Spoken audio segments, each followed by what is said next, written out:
Om Shanti. Topic बहुत सुंदर गहन है।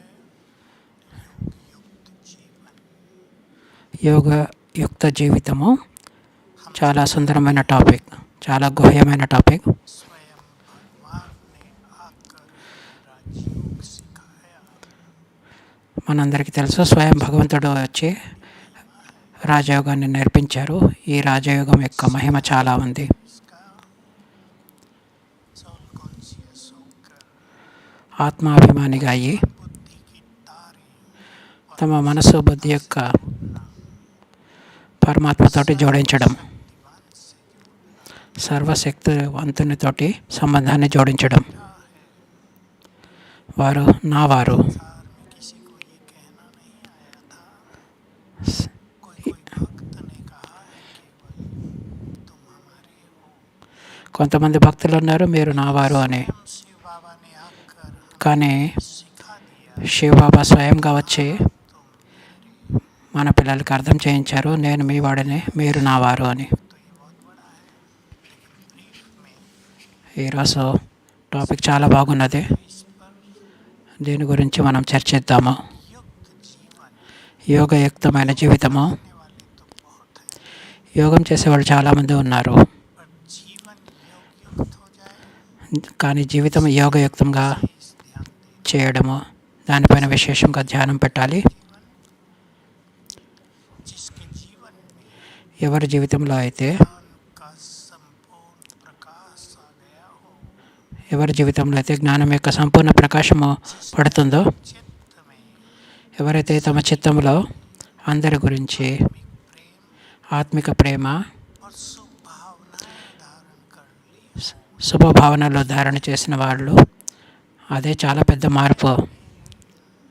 నాది నీది, सब इसका विस्तार जानते हैं। దాని యొక్క విస్తారం మీ అందరికీ కూడా తెలుసు. ज्ञान की इच्छाओं से मुक्त हो, నామరూపాల యొక్క కోరికల నుంచి ముక్తులుగా అవ్వడము, जो सभी बाउंड्रीज से निकल गए, बेहद में आ गए। అన్ని హద్దుల నుంచి అన్ని హద్దులను తొలగించుకొని బోహెద్లోకి వచ్చారు, అనంతంలోకి వచ్చారు.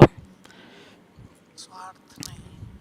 మనలో స్వార్థం అనేది లేదు. जीवन में ఎక్కడైతే జీవితంలో స్వార్థం ఉంటుందో అక్కడ అలౌకికత అనేది ఉండదు. वरदानों में మనము శ్లోకంలో, వరదానంలో ఇవన్నీ చూస్తుంటాం కదా. काम भाव और समझ స్వార్థరహిత నిష్కామ భావన, वाला योगी సమర్పిత భావనతో చేసేవాళ్ళే యోగయుక్తులు.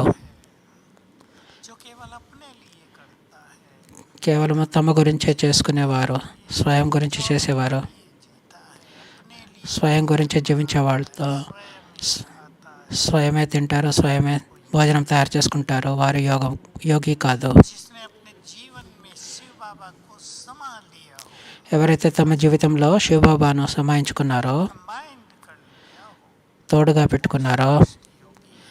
వారే శ్రేష్ఠ యోగి. अब हमें अपने को देखना है, ఇప్పుడు మనల్ని మనము పరిశీలించుకోవాలి. మనం ఆ దిశలోనే మన ప్రయాణం ముందుకు సాగించాలి. संसार మనం శ్రేష్ఠ యోగిగా ఉండాలి. ఈ ప్రపంచానికి మనం ఒక వరదానంలాగా ఉండాలి. वाइब्रेशंस विश्व का कल्याण करने वाले होते हैं। విశ్వ కళ్యాణం గురించి మనము మన యొక్క వైబ్రేషన్స్ను పంపించాలి. कुछ नहीं चाहिए, మన గురించి అంటూ మనకేమీ అవసరం లేదు. जिसके चित्त में विश्व कल्याण ఎవరి చిత్తంలో అయితే విశ్వ కళ్యాణం యొక్క భావన సమాయించబడి ఉంటుందో, ऐसा योगी संसार के लिए, जिसको बाबा ने ये सब दिए, అలాంటి యోగి సంసారం గురించి జహాన్కి నూర్ అంటారు హిందీలో. ఈ ప్రపంచానికి రత్నం లాంటి వారు, ఈ ప్రపంచంలోనే సుందరమైన వారు. संसार की ब्यूटी है। అలాంటి ఆత్మలు ఈ సంసారంలో బ్యూటీ అంటే సుందరమైన వారు. फ्लावर्स के लिए సుందరమైన పుష్పాలు ఎలా ఉంటాయో, సుగంధితమైన పూలు ఎలా ఉంటాయో, అలాంటి యోగయుక్త ఆత్మలు ఈ ప్రపంచంలో సుందరమైన వారు, आत्माएं పవిత్ర ఆత్మలు. इस विश्व जो भगवान का सुंदर गार्डन है, इसकी ఈ భగవంతుడి తోటమాలైన ఈ సుందరమైన గార్డెన్లో శోభితమైన పూలుగా ఉన్నారు. सोचना है ఆలోచించండి, మనం ఎలా కావాలి, మన జీవితాన్ని యోగయుక్తంగా చేసుకోవాలి.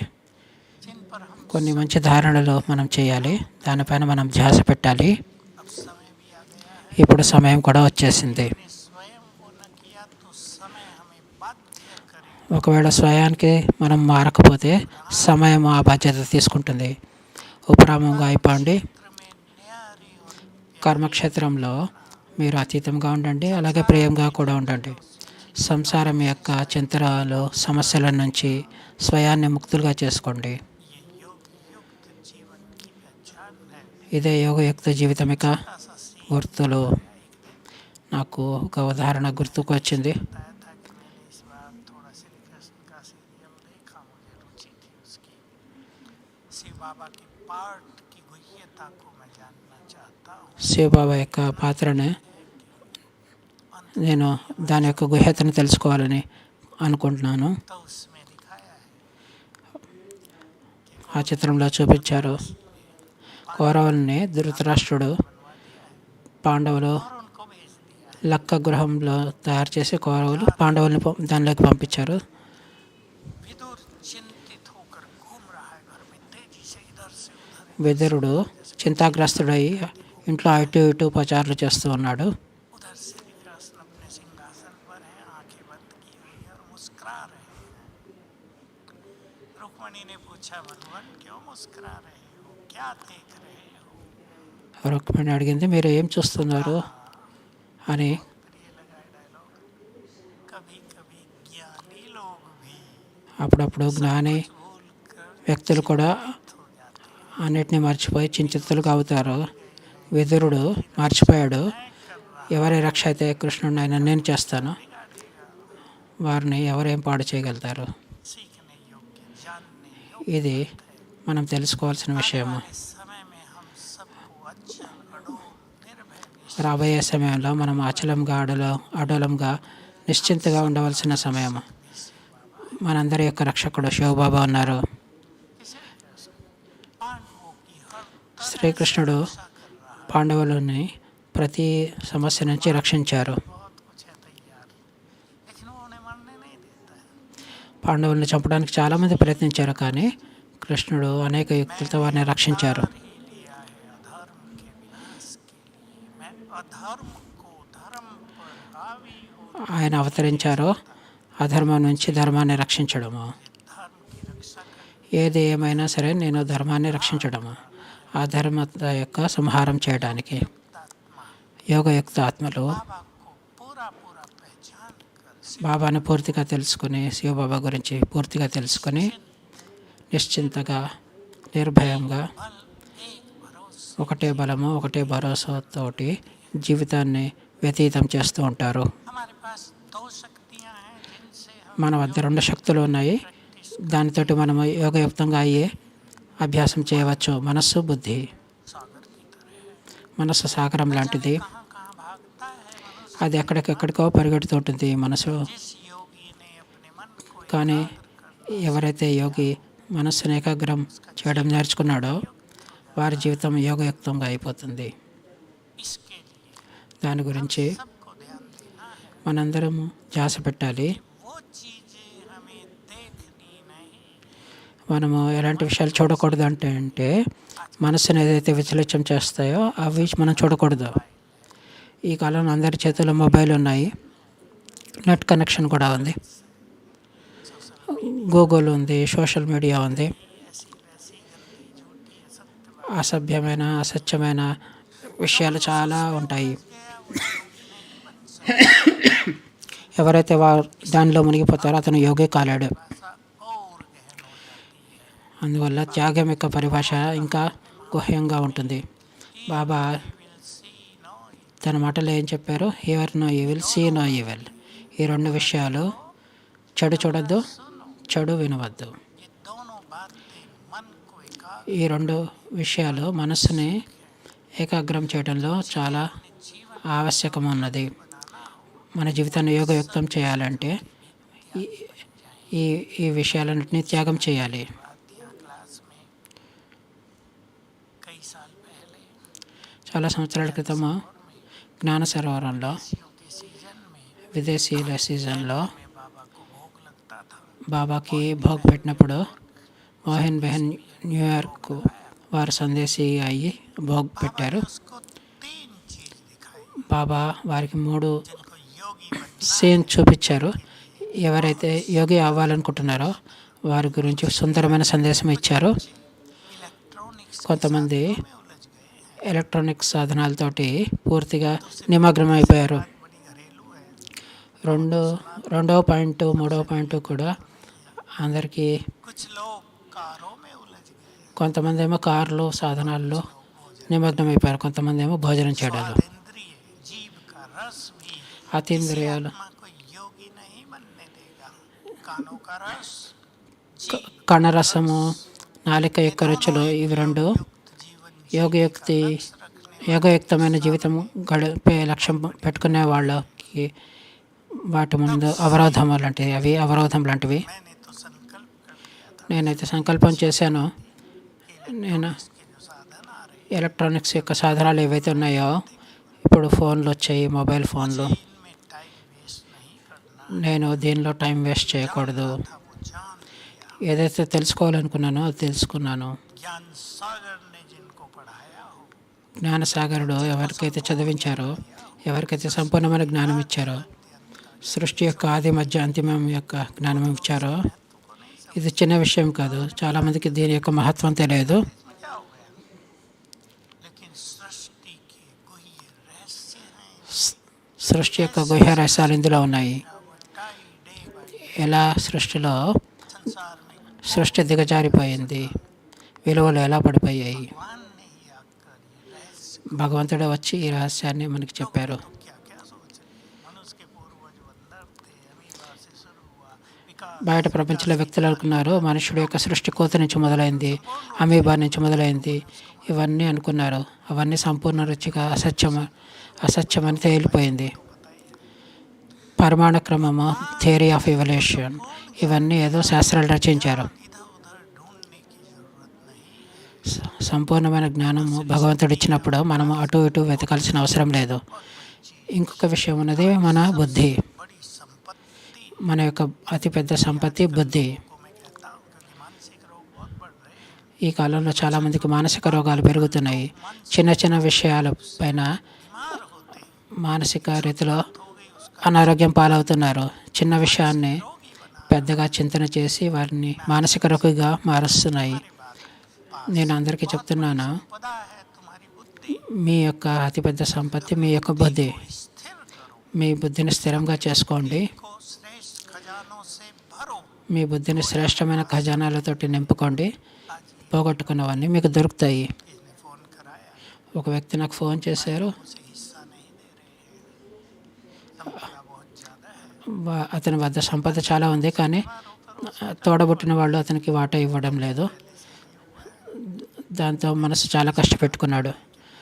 నాతో ఫోన్లో మాట్లాడాడు ఈ విషయాలని. उसको समझाया, నేను అతనికి అర్థం చేయించాను, ఈ ధన సంపద ఏమన్నది మనుషుడు యొక్క రచనే. तुम जिंदे होगे तो तुम क्रिएटर हो। నువ్వు జీవించి ఉంటే నువ్వు క్రియేటర్ ఉన్నావు. ధనాన్ని మీరు సృష్టించవచ్చు.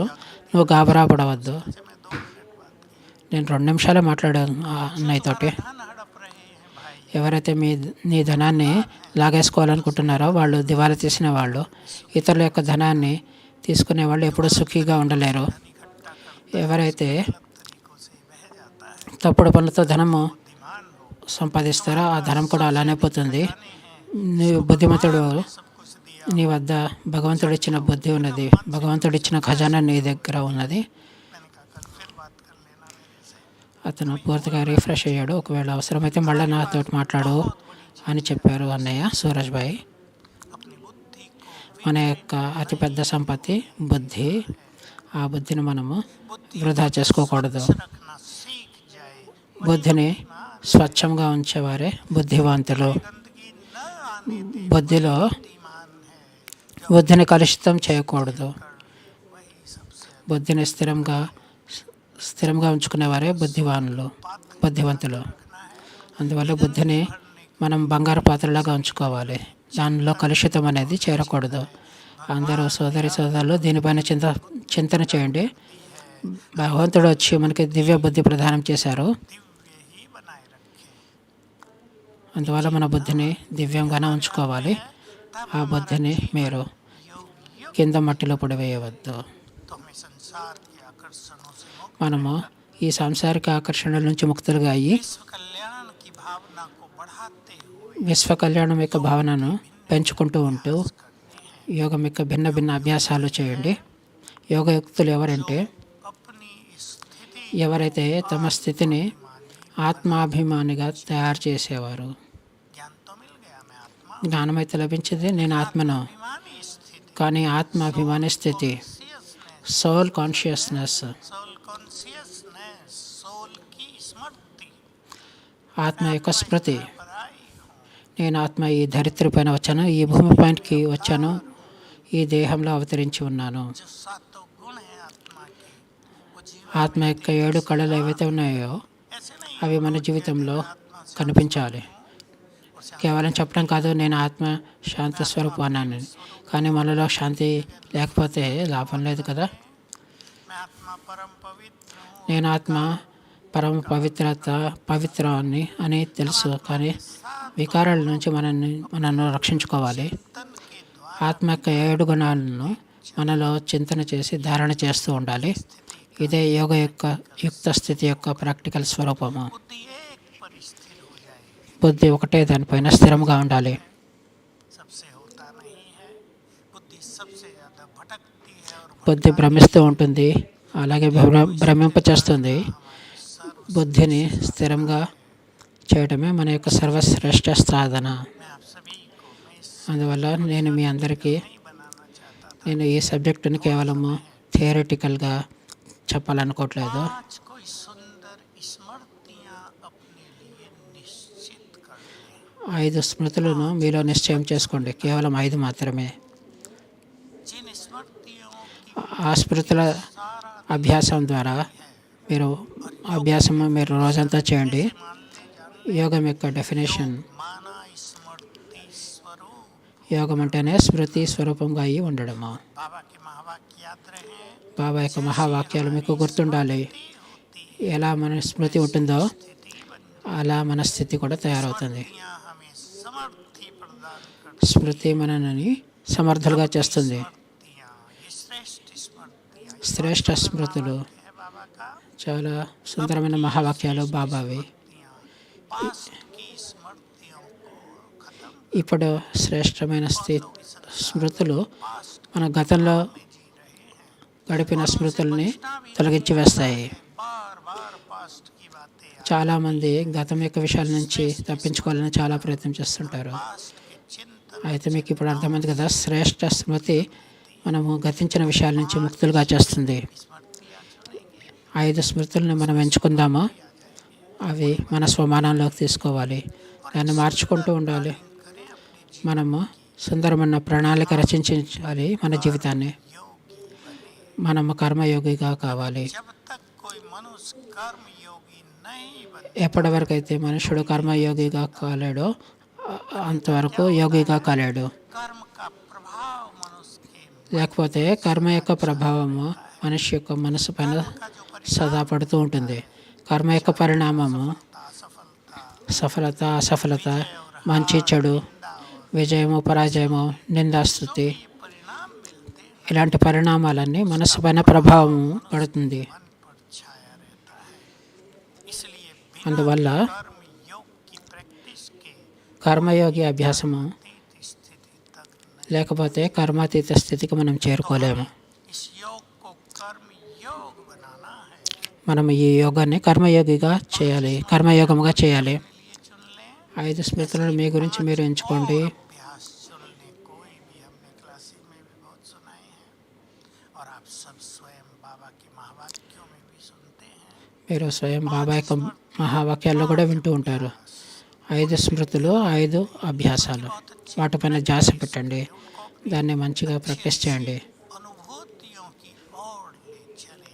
మంచి మంచి అనుభూతులు పొందండి. दो हमारे अमृत वेला है रोज విశేషంగా అమృత వేళ ఉదయము, సాయంత్రము 6 से 8 के बीच का टाइम, 6 నుంచి 8 సాయంత్రం मन को एकाग्र करने के लिए, మనసును ఏకాగ్రం చేసుకోవటానికి మంచి సమయము. क्योंकि इस समय प्रकृति पुनः सवेरे की तरह ఈ సమయంలో ప్రకృతి శాంతిగా, ఉదయం పూట ఎలా ఉంటుందో అలా శాంతిగా ఉంటుంది.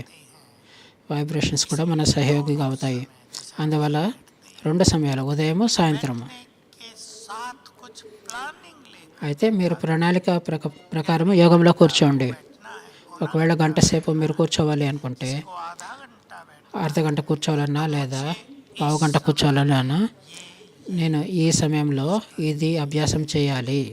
सुदर्शन चक्रधारी होने की प्रैक्टिस స్వదర్శన చక్రధారి అయ్యే అభ్యాసము మనము రోజు మురళిలో వింటాము. ఆ స్వరూపము సరళమైనది. 5 స్వరూపాల యొక్క అభ్యాసం. चुके हैं। మనమందరము చాలా సుందరమైన విషయాలు విన్నాము. हम दिलाता हूँ నేను మీ ధ్యాసను వాటిపైన మరలుస్తాను. आज कर देना। सोते समय మీరు నిద్రపోయే बेड पर लेटते हैं आप सोने సమయంలో మీరు నిద్రపోవడానికి రెడీగా ఉన్నారు. చింతన చేయండి. आत्मा कहाँ थी? मुक्त నేను ఆత్మ ఎక్కడ ఉండేవాడిని? ముక్తిధామంలో ఉండేవాడిని. देवलोक దేవ్ కిందకి దిగి దేవలోకంలోనికి వచ్చాను. छोड़ ఒక శరీరాన్ని వదిలి ఇంకొక శరీరాన్ని ఎలా తీసుకున్నాను? युग बीते దినాలు గడిచిపోయాయి, సంవత్సరాలు గడిచిపోయాయి, యుగాలు గడిచిపోయాయి. ఇప్పుడు నేను అంతిమంలోకి వచ్చాను. गए हैं స్వయం భగవంతుడు వచ్చారు నన్ను పావనంగా తయారు చేసి ఇంటికి తీసుకువెళ్ళడానికి. उनके साथ ఇప్పుడు నేను వారితోడుగా ఇంటికి వాపస్ వెళ్ళాలి. किया करें अच्छी तरह మరి ఈ సమయాన్ని మనము करना। संसार में कोई ऐसा न सिखाता। గుర్తుపెట్టుకోవాలి. समय कैसा सुंदर आया। हमने ఇప్పుడు ఎంత సుందరమైన సమయం వచ్చింది. सोचा भी समय आएगा మనం ఆలోచించని కూడా ఆలోచించలేదు ఇలాంటి సమయం కూడా వస్తుందా అని. భగవంతుడు తన ధామాన్ని వదిలి నా వద్దకు వస్తాడు అని. तो केवल उनके दर्शनों की कामना करते లోకులైతే వారు కేవలం దర్శనం గురించే ఎంతో కోరిక పెట్టుకుంటారు. కానీ భగవంతుడే స్వయం మన వద్దకు వచ్చారు. हमारे हो जाए వారు మనవారిగా అయిపోయారు, మనము వారి చెందిన వారిగా అయిపోయాము. వారు మనకు పాలన ఇస్తున్నారు. వారి ప్రేమలో మన జీవితం గడిచిపోతున్నది. వారు మనకి స్వచ్ఛమైన స్నేహితుడిగా అయ్యారు. వారు మన యొక్క గైడ్ కూడా. అడుగడుగున మనకి నడవడిక నేర్పిస్తారు. ఇది మనం ఎప్పుడూ ఆలోచించలేదు. ने वो विधि बताई अभी अभी आई బాబా మనకు విధి చెప్పారు, है। ऐसे करते మురళిలో కూడా చెప్పారు. అలా చెప్తూ చెప్తూ మీరు నిద్రపోండి. मजा आएगा नींद में। చూడండి మీకు ఎంత మజా వస్తుందో నిద్రపోవడంలో. ये तो उनको पता है जिनको नींद नहीं आती। ఎవరికైతే నిద్ర రాదో వారికి తెలుసు ఇది ఎంత तो कहा మీకు సుఖాన్ని ఇస్తుందో. हो सकता है तुम्हें रात को कई सुंदर सीन दिखाई देंगे, మీకు कई संदेश मिलेंगे। చాలా సుందరమైన तो ये విషయాలు మీకు స్వప్నంలో కనిపిస్తాయి. नए सिखाते బాబా మనకు రోజు రోజు ఇలాంటి సాధన నేర్పిస్తూ ఉంటారు. సాకార మురళిలో बहुत गहरी बातें చాలా గుహ్యమైన విషయాలు, యోగా అభ్యాసం గురించిన విషయాలు వస్తూ ఉంటాయి. అందరూ దానిపైన ధ్యాస పెట్టండి. రోజు వరదానము స్లోగన్ ఈ విషయాలను గుర్తుపెట్టుకోండి. ఏదో ఒక గుహ్యమైన విషయము గుర్తుపెట్టుకున్న దగ్గరది మీకు కనిపిస్తుంది. प्रिय लगी है। साकार मुरली में సాకార మురళిలో 10-15 రోజుల క్రితము ఒక వరదానంలో ఏ పిల్లలైతే అశరీరి అభ్యాసం చేస్తారో विनाश काल में వినాశకాలంలో नाश नहीं होगा। వారి యొక్క వినాశనం అవ్వదు. स्वेच्छा से వారు స్వ ఇచ్ఛతోటి శరీరాన్ని వదులుతారు. इतना गुह्य राज आ गया है। ఇందులో ఎంత గుహ్య రహస్యం వచ్చింది. ఒకటే లైన్లో సాకార మురళిలో అనేక గుహ్యమైన రహస్యాలు మనం వింటూ ఉంటాము. अपनी प्रैक्टिस में लाते వాటి అన్నిటినీ మీరు అభ్యాసంలోకి తీసుకురండి. జ్ఞానం కూడా చాలా మంచిగా, ధారణలు కూడా సంతుష్టము, సరళ జీవితము, हुआ जीवन మందహాసంతో కూడిన జీవితము, पार करता సమస్యలను నవ్వుతూ నవ్వుతూ దాటివేసే జీవితము, ఒక యోగయుక్త ఆత్మ యొక్క గుర్తులు, సంసారం యొక్క సమస్యలు, గందరగోళము, అనారోగ్యము, భయము, लेकिन हमारी योग युक्त మన యోగయుక్త జీవితము मुझे बाबा की वो बात याद रहती हैं और వాటన్నిటిని తొలగించి వేస్తుంది. था మనకు బాబా చాలా విషయాలు నేర్పించారు. सभी अभ्यास करेंगे। అందరూ అభ్యాసం చేయండి. నేను మాస్టర్ జ్ఞాన సూర్యుడిని. अंग से किरणें फैल रही నా అంగాంగం నుంచి కిరణాలు चलते फिरते వ్యాపిస్తున్నాయి. నడుస్తూ తిరుగుతూ శాంతివనంలో ఉన్న వారందరూ अभ्यास करते हुए घूमे వారు ఈ అభ్యాసం చేస్తూ నడుస్తూ ఉండండి. నలువైపులా ఈ కిరణాలు వ్యాపిస్తూ ఉంటాయి. जल्दी वो दिन ఇప్పుడు ఆ దినాలు కూడా దగ్గరకు వస్తున్నాయి. हमारा చూసేవారికి स्वरूप दिखाई మన యొక్క ఈ స్వరూపమే కనిపిస్తుంది. వారి యొక్క మస్తకము, కన్నుల నుంచి, చేతుల నుండి, వారి అంగాంగం నుండి प्रकाश फैल रहा है, అనంతమైన ప్రకాశం వ్యాపిస్తూ ఉంటుంది. कार का आधार बन जाएगा। ఇది వారికి बहुत अच्छी प्रैक्टिस ఆధారంగా అవుతుంది. जीवन बनाने के लिए। మరి మనమందరం అభ్యాసం చేయండి యోగయుక్త జీవితం గడపడానికి. ఓం శాంతి.